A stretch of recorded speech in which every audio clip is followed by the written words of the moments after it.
പ്രശ്നമല്ല. പിന്നെ നിങ്ങൾക്ക് പ്രശ്നമല്ല. അതുകൊണ്ട് നമ്മളൊക്കെ കബറിൽ നിന്ന് രക്ഷപ്പെടണം.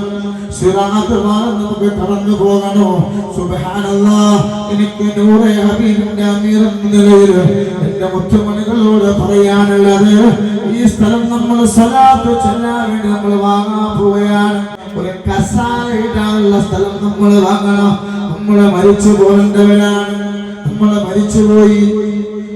മരിച്ചുപോയി. ഈ സ്ഥലത്ത് നാളെ മറ്റുള്ള ആളുകൾ വന്നിട്ടിരിക്കും. അവരെങ്ങനെ സ്വലാത്ത് ചൊല്ലും? നമ്മളെ വിലക്ക് വാങ്ങിയ സ്ഥലമാണ്. അവരെ മരിച്ചു മറ്റുള്ള ആളുകൾ എങ്ങനെ വന്നിട്ട് ഈ സ്ഥലത്തിലെത്തും? ഈ സ്ഥലത്തെങ്ങാനും നിൽക്കുമ്പോ അവരിങ്ങനെ ചൊല്ലുന്ന സ്വലാത്തിന്റെ പവിത്രത നമ്മളെ ഖബറിലേക്ക് ഇങ്ങനെ വന്നുകൊണ്ടിരിക്കും. സുബ്ഹാനല്ലാഹ്.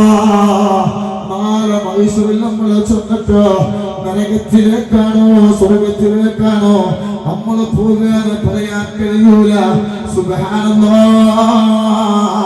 നമ്മൾക്ക് കിട്ടിയ സ്വലാത്തിന്റെ പവർ കൊണ്ട് സ്വർഗത്തിന്റെ വാതിൽ അല്ലാഹുവിന്റെ റസൂൽ നിന്നിട്ട്, അല്ലാഹുവേ സ്വർഗത്തിലേക്ക് നമ്മളെ മാടി വിളിച്ചിട്ട് സ്വർഗം കാണിച്ചു തന്നിട്ട് അല്ലാഹുവിന്റെ റസൂൽ നമ്മളോട് പറയണം, അതിൽ നിനക്ക് ഇങ്ങനെ ഒരു പാലസ് പണിത് വെച്ചിട്ടുണ്ട്, അതിൽ അല്ലാഹു നമ്മെ ഉൾപ്പെടുത്തട്ടെ.